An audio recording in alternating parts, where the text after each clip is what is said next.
Today is a great, wonderful, amazing, incredible day, and I'll tell you why. Because it's Sweden Day, but not just a Sweden Day, but a Sweden Culture Day.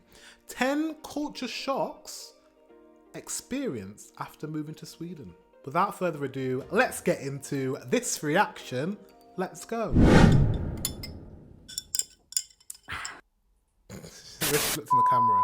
What up, what up? It's your girl Riz, and we're back with another video. I'm excited for this YouTube video because I'm going to be talking about culture shocks. And I've been living in Sweden for about 5 months now. There's a lot of culture shock coming from the US. And of course, 5 months, and I only went there for a week. And I know, by the way, guys, the videos are coming. I know you're clicking on this and like, this isn't the vlog. This isn't the second vlog. This is not. I want to see more Sweden vlog. Guys, there's literally at least 3, maybe 4 more vlogs coming from Sweden. It takes a long time because I film like little small bits and I have to stitch all these bits together. Plus, you know about some of the footage being lost, and I'm gonna have to narrate some of it. Takes a long time, but guys, thank you so much for all the love on the vlog. Like, amazing. Like, I'm obviously I'm in the comment section. I can't reply to everyone, but love you all. Yeah, you can tell I had an incredible time, and that's just the start of the journey. It gets more interesting as it goes on as well. Yeah, I had a great time. I had a good time. Okay, let's continue. it's going to be like that if you move to another country. There's going to be different traditions, cultures, holidays, language that you're going to have to adjust to. Absolutely. So let's get into it.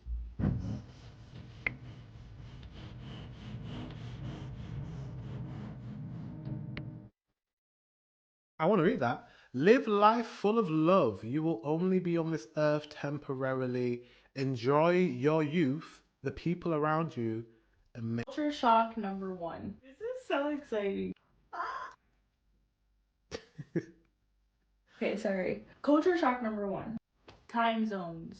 It is 6 hours ahead here in Sweden. When I'm almost done with work, my family and friends are just getting up for work. I had to get adjusted to that. Getting adjusted to the time zone took me 2 weeks. I've never had jet lag so bad in my life. I get it. As you guys know, if you've been around for a while, in fact, if you've been around anywhere in the past 6 months before this, I lived in Thailand. Yes, this channel was started in Thailand. I lived in Thailand. So I was always 6 hours ahead of you guys. Was it 6 hours? Yeah, I was way ahead of you. Let's put it that way. Way ahead of you. I had to schedule the videos. You guys didn't know this. Actually, I've not actually told you guys. I don't think I've ever told you this. I had to schedule my videos. I'd film the videos in the day. Then I would have to schedule the videos to come out at like 11 at night, something like that, 11 o'clock at night or midnight, or between 10 o'clock at night and midnight, so that you guys would get the videos like, you know, in the late afternoon, early evening. And when they used to be published, I was sleeping. So you guys were commenting and I didn't see your comments until the next day. So I never was able to reply or like see and read your comments. It was just crazy. Because I understand moving to a new time zone and also being jet lagged, because when I moved there for the first time, oh my God, it was like I was living in a dream, because like I hadn't adjusted to the daylight. I left, it was 6 hours behind. When I arrived, I woke up just in time to see the clock change from 4 a.m. to 10 a.m. It was 4 a.m. in the US. Right. Fast forward 6 hours ahead, we were about to land in Germany. It was 10 a.m. Like, it shocked my body. Literally, it shocked my body. I am dead inside. The first couple of months, my family, my friends, and it still happens to this day, will call me. I wake up the next morning. I think it's an emergency sometimes. It's because I'm like, what happened? Is everything okay? They're like, no, I'm just calling, you know, see what you're doing. Sleep. Mate, happens to me. It used to happen to me all the time. I used to get some calls at stupid times. And this, it's not because your family don't realize you're in another country, but they forget that you're you're way ahead of them in time zone wise. Yeah, I used to hate it. Like to have a conversation, I would have to like ring them just before bed. Or just as I've woken up in the morning, like early morning. My dad used to send me things at stupid times. Like, yeah. Sleeping! I'm sleeping! Second culture shock, the language. Mostly everything is in Swedish. A good amount of people also speak English. But that doesn't mean I haven't tried speaking the language. Every Monday, I have Swedish class from 7 p.m. to 9:30. It just ended right before the summer because I guess it's a break. When we come back in the fall, I'll be attending those classes again. For the meantime, I did hire a tutor once a week. Well done. Yeah, I think it's hard. It's hard to learn a new language. I said that when I came back from Sweden. Like, I think it was in my Swedish vlog that if I moved to Sweden, I would learn to speak Swedish. You have to. You cannot live in a country and not speak the language because you can't quite experience. I can take in a lot of the culture, but that knowing how to speak the language brings you to just a little bit more immersion. You can understand things better, and like, yeah, I would absolutely learn Swedish if I moved there. And there's a chance I will, though. There's a chance. There is a chance. I loved it there. Obviously, I'm going back when I bring my partner with me because I just had a good time, man. Like, I definitely want to go again. Definitely. Maybe 5 times. Studying, having someone to practice with. I don't really know that much Swedish. And I will say my understanding has increased significantly compared to when I first got to Sweden. Everything looked so foreign. This is the worst. You know, when you're immersed in the culture, you see signs in Swedish every day. You hear people talk on the train, at work, passing conversation. You just hear it a lot. You get accustomed to being around the language, looking at the language, and hearing the language. I know basics. Thank you. Tack. Thank you so much. Tack så mycket. You're welcome is like varsågod. Hello is hey or hey. I say bye. Hey. I hear 2 variations of hey do or hey do. I don't know which one to use. Yeah, yes. No, nay. My name is Marissa. Jag heter Marissa. I mean, it's not so much of a culture shock to me now because I'm used to hearing it and I'm around it. For me to speak it, I'm still working and practicing on it. Hence why I got a tutor to help. It's very elementary, basic Swedish that I know. Hur mår du? How are you? Can I say like I'm fine or it's good? Like I'll tell you something. I understood everything she said. So maybe I know like elementary Swedish. I know what do you call it? Like, we call it primary school. I don't know what you guys call it. Like, when you're like 7 years old or something. That's the type of Swedish I know as well. God! Wow! Number 3. The Imperial system versus the metric system. This was a big culture shock. I'm going to sound like a typical American because I'm from America. We don't use the metric system at all in the US. Coming here, everything was in kilometers, kilograms, Celsius, instead of cups. Do you know what's really strange about England? We're very in between Europe and America because we use the imperial and metric system together. Like why is that? I don't know, guys. We don't use kilometers, even though I know kilometers because I watch a lot of like car stuff. So I know how to convert kilometers. I know 100 kilometers an hour is 60 miles per hour, but we use miles per hour in the UK. Like, what? We use Celsius. We don't use Fahrenheit. Do you know what I mean? Like, we use stones. In fact, I think stones is... So we use metric and... We use both, but then we use stones and pounds, which I think is just... Let me know in the comment section. I don't know this. Let me know in the comment section if you guys don't use stones and pounds for weight. You use kilograms, right? kg. Or do you use pounds like America? But we use stones? Like, what the fuck is that? We're weird. The UK is weird. It's very confusing. Measuring spoons said deciliters. No! God, please, no! No! No! how many deciliters make 1 cup. I had to really go back to basic science and conversions. I've gotten comfortable. I remember ask like, oh, how hot does it get in the summer? Maybe it'll get close to 25 degrees, 30 degrees. What is that? And then I'd have to Google it. Now I kind of know the formula. Whatever degrees it is in Celsius, I double it and then I add 32. Then I get my estimated Fahrenheit. 25 plus 25 is 50. 50 plus 32 is 82. Is 25 Celsius. 82 degrees Fahrenheit. She's like me. I do this as well. I actually ask Google for everything. I'm not even gonna like take the mix because I do this as well. I'm like, okay, Google, help me. So 25 degrees Celsius is equal to 77 degrees Fahrenheit. 82. Girl, just ask AI or something to work things out for you because maths is not, it's not. 2 degrees Fahrenheit is equal to 27.778 degrees Celsius. For the most part, I know how to do the conversions now. I have a general idea how to tell what Celsius is to Fahrenheit. What you need to do is stop doing the conversions. What she needs to do is just start to feel the temperature and feel how hot it is and be like, okay, what's the temperature say in Celsius? Oh, that's that hot. That's that hot. That's that hot. Oh, it's that cold.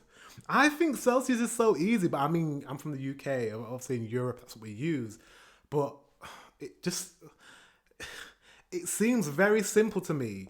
If it's 0 degrees Celsius, that means it's 0. It's freezing. It's cold. It's 0. It's nothing. There's no heat. 0 means no heat. And then just gradually go up from there. I think it's very easy. I don't know. Is that just me being an ignorant European? I don't know. Let me know, my fellow Europeans. I don't know how Americans find that confusing. Like 0 means it's void of heat. It's freezing. I don't know. Anyways. Same thing with the kilograms to pounds. In the gym, if I'm using a 15 kilogram weighted plate, estimate by timesing it 2.2. So it might be like 32, between 30 to 32 pounds. It's funny because we use kilograms and we use pounds. Make it make sense. In the UK, it's just we're confused. We don't know if we're European or American. We don't. So kilometers. I haven't actually figured out miles to kilometers. In the US, we use the Imperial system, originated by Britain. Number 4, work culture.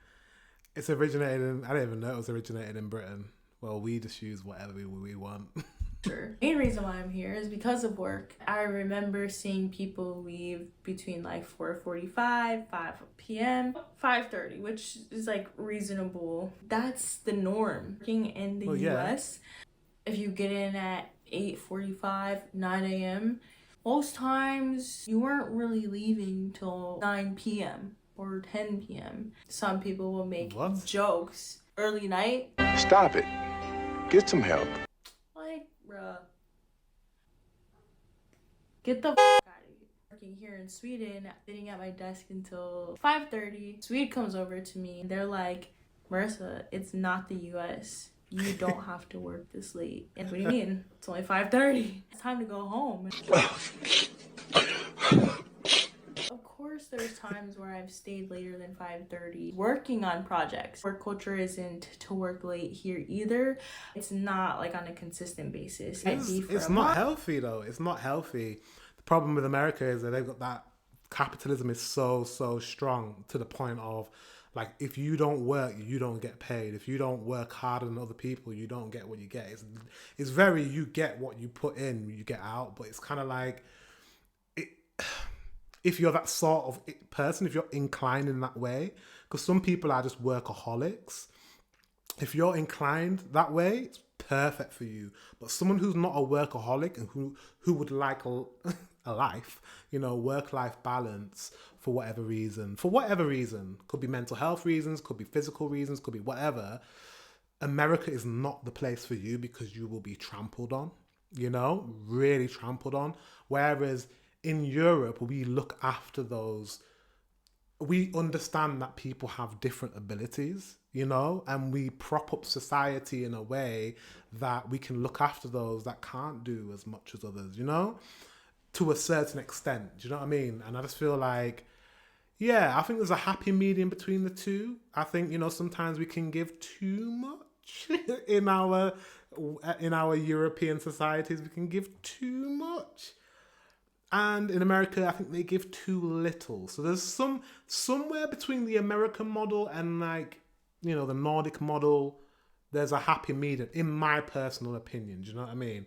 So I don't know. I don't know what you guys think. I think there is a happy medium somewhere where we can incentivize people to work hard, really put in, the effort, but yet also help and support those who need that help and support. I think there's a happy medium.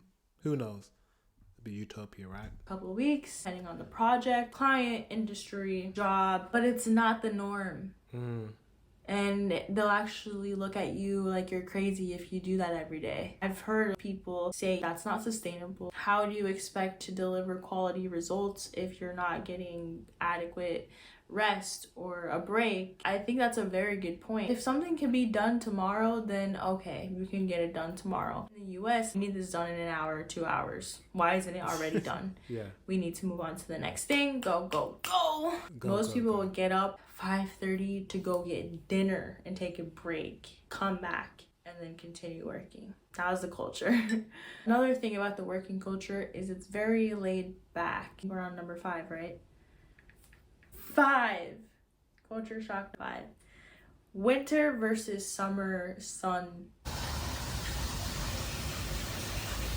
This is why I want to go back to Sweden as well, guys. It's the going to Sweden and seeing northern Sweden, because what I noticed about being like southern Sweden, like Malmo and those areas there, that it's very similar in terms of climate and temperature and just feel to the UK. I want to see northern Sweden. I really want to see those short days. I have to. I mean, in the UK we get short days. It's already happening. I think it's happening in Sweden as well, because I keep looking. I know Stockholm, there's about 20 minutes between Stockholm's time and where I'm from in the north of England. Quite similar in terms of the amount of day length that we get. I would love to see the north of Sweden where you get those short days. So I'm thinking of coming back to Sweden in the winter time, Christmas time. I really want to come back at Christmas time. Yeah, I really do.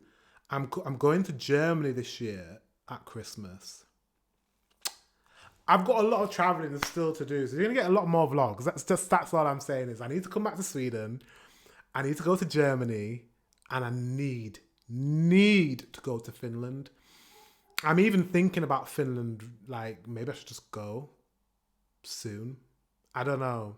In the summer still. I don't know. We'll see. I'm going to ask the Finns separately. We're going to have a whole video and a conversation about that. But I got a lot of traveling to do. So, yeah, I'm excited.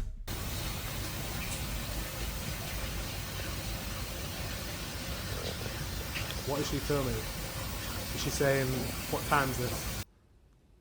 That's it. I first moved to Stockholm. I don't think I really saw the sun, to be honest. And I moved here the end of January.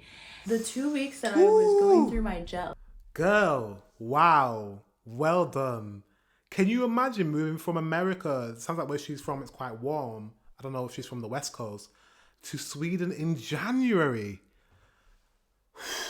Imagine moving to the UK, even to the UK, anywhere up here. In January. Do you know how cold it is? I think about England and how cold it is in January and how grey it is, how much cloud. I don't know if you guys in Sweden, I don't know if you have a lot of cloud. And maybe you don't have as much cloud. Let me know about cloud, actually. Let me know in the comment section below. In the UK, we're famously known for grey weather. I'm not sure if it's the same in Sweden, but let me know. I think it's because we're an island. But yeah, January is a tough time to come to Europe in terms of weather. Like, remember, I go to bed when it was dark, wake up and it was dark. But the sun does go down quickly during the winter, maybe around 4 p.m. Living in Pennsylvania and New Jersey. I think she's moved to Stockholm, right? She said the sun goes down at 4 p.m. 4 p.m. sounds like the UK. It sounds like the north of England where I'm from. The earliest the sun goes down is like 4:30, like around that time. 4 o'clock, 4 p.m. So yeah, around that time. So she must be in Stockholm somewhere. Or even Malmo. During the winter months, it's almost the same. The sun goes down early. People get seasonal depression. I guess that's a thing here as well. Major culture shock for me, the summer sun. The first time where I saw the sun peeking in my window and I thought I was late for work. I woke up and it was like 4 a.m. and the sun's this bright. I've never seen such a thing in my life. During the months of May and June, that's really where the sun just doesn't go down close to midnight. It's getting a little bit darker out, especially since midsummer is past. Culture shock number 6. Sizes. Okay, when I first got here, when I realized how small everything was when I went to the grocery store. And the conveyor belts to me looked so small. Coming from the US, shopping at places like Costco, Sam's Club, these warehouse stores where you buy things in bulk, conveyor belts are like this wide. I was embarrassed. Even that's definitely an American shock, because when I went to Sweden, your supermarkets look very Swedish. They're a little bit different, but not much different, because we're all in Europe and we share brands like Aldi and Lidl, stuff like that. Do you know what I mean? And that we share some of those places, but obviously we don't have Icon.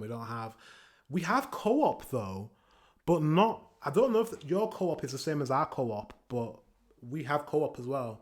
There's a Co-op near here in the village. The village. I live in a village, you know. Did you know that?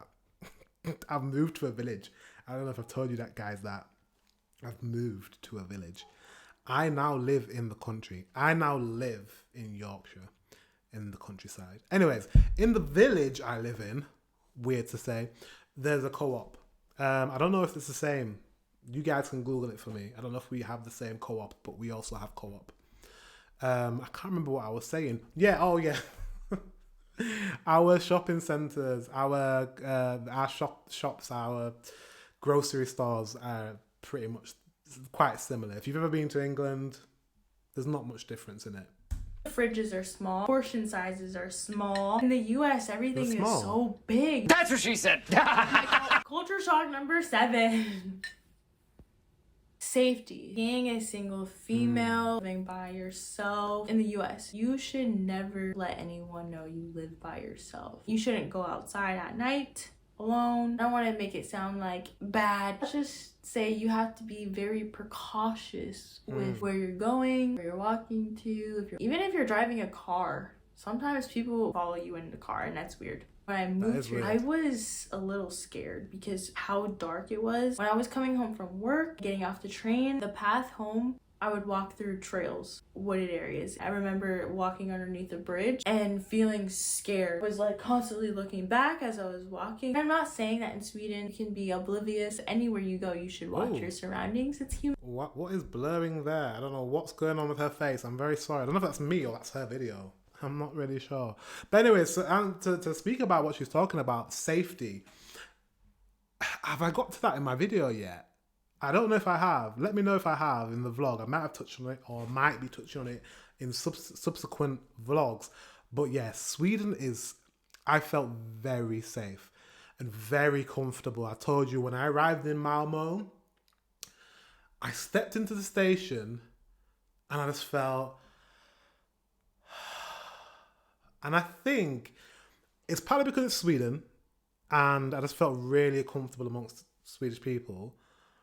And I think it's also partly because I just came from Copenhagen, which is a capital city, and it gives a bit more get up and go, and Malmo is a bit more chill. I think it's a mixture of that. But one thing I did feel was safe. I felt very, very safe. I was like, oh my God, I could definitely live here. Definitely live in Sweden. Absolutely. Loved it. Loved it. I did. Human instinct. In the US, like, if you walk alone and it's that dark and no one's around, it's sketch. Sometimes I would run.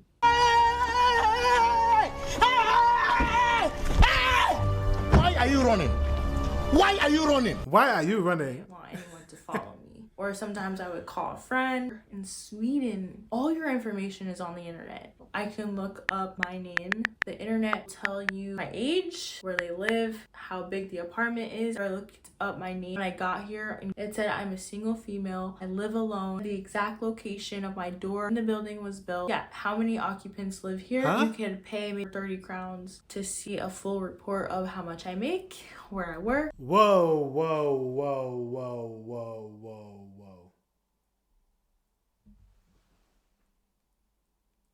I think that's the same in Germany. I didn't know it was the same in Sweden.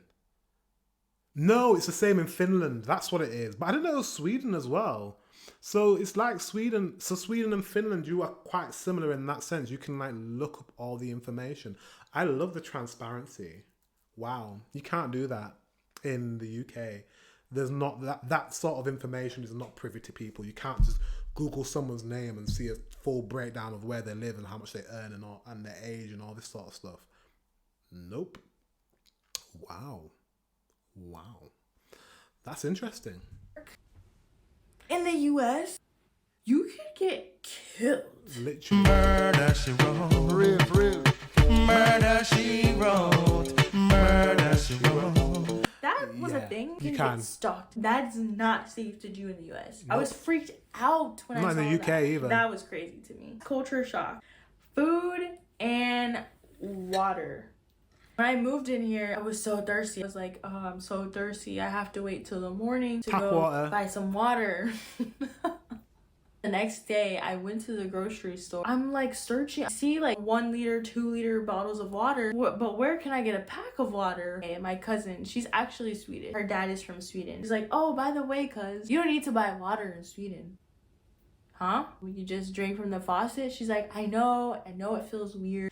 Straight from the faucet. I could drink water from the faucet. You cannot do that. That sounds so third world. Like, what are you talking about?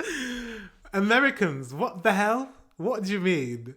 Imagine, and she doesn't feel weird saying that. Imagine saying, oh my God, I can drink water from a faucet? What do you mean? Of course you can. Of course.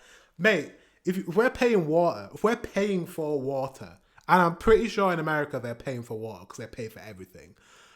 I expect to be able to consume my water, like drink water. What do you mean? Why do you think we have charities trying to get clean water to Africa? And in America, they're like, oh, well, we don't drink our water. We buy bottled water. What? America, and they think that America is like this advanced nation. The fact that they can't drink their water is crazy to me. What? That's crazy. What do you guys think? Let me know in the comment section. That's weird.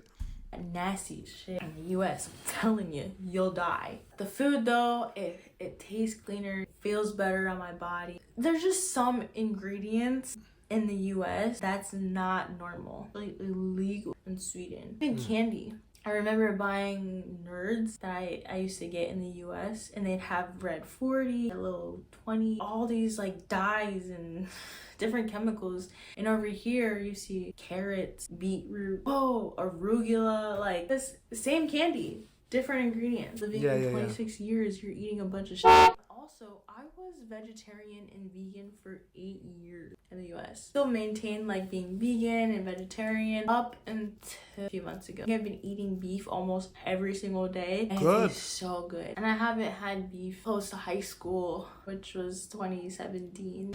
Damn! Well, I mean, how can you not have the beef here? I mean, I had Swedish meatballs. I had Swedish meatballs. I had your meatballs 3 times. 3 times. 3 times. In the week that I was in Sweden, I had them 3 times. Every single time. Oh, so good. So good.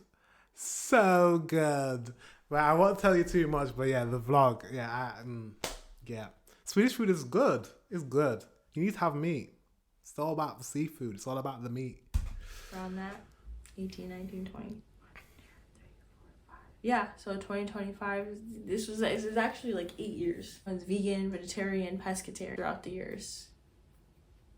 Number 9 are designated bike lanes and walking lanes. I respect that as well.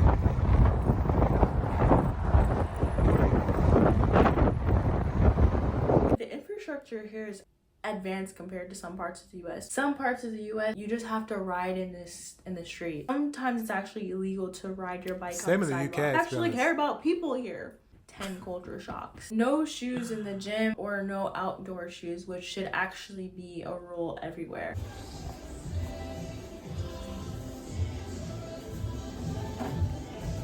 In the US, people will wear outside shoes in the gym. The gyms here, people take their shoes off and work out with no shoes. Actually expected to carry an extra pair of shoes with you So you work out with no shoes on? Wow, you know what? I don't see why you shouldn't. I don't know. Yeah, that makes sense. And unless you're going on a treadmill, you're running or whatever, then you might need shoes. But if you're doing like weights and stuff, I don't think you need shoes. You could drop the weights on you, which is not good. But yeah, and that's a good thing, isn't it?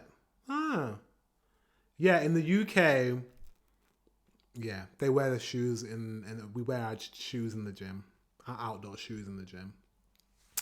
Some people change into gym shoes, but it's not mandatory. And yeah, but I'm weird because I've got like a bit of a mixture of culture. Because obviously I'm British, I have the British way of doing things. So I do go to the gym with my normal shoes on. However, when I come into my household, into my house, take your shoes off at the door. That's something that I was taught growing up, and I think that stems from my grandparents who were from the Caribbean. You take your shoes off before you walk into a house. You don't bring muddy, dirty shoes into the house. However, other British families, a lot of British people walk into their house with their dirty shoes on. And there's not even a thought. Don't tell anyone. We have a few friends. I'm gonna say a few, so you don't know who they are. That actually come to our house, and because we're very polite as well as British people, they come into the house and they walk into the house with their shoes on, and they don't even think to take their shoes off. And every time it stresses us out. We're like, oh my God, you need to take your shoes off. But because of our politeness, British politeness, which is similar to the Swedish way of being, we forget to we don't forget, we just don't tell them. We're just like, oh, we grin and bear it. We're like, she didn't take her shoes off again. But yeah, it's not customary in British culture to take them off. You don't wear your outside shoes. Change into your workout shoes. I don't know. Or if you're not gonna wear shoes, don't wear shoes. I like not wearing shoes. Okay, thanks for tuning in. If you liked this video, that was good. I like to see other people's culture shocks, because I definitely got culture shocks when I went to Sweden, which you're going to see a lot more of in the vlogs. A lot more of the culture shocks. Yeah, I won't go into too much information, but yeah, guys, thank you very much for watching. Until the next one, you might see the vlog next. I'll see you very soon.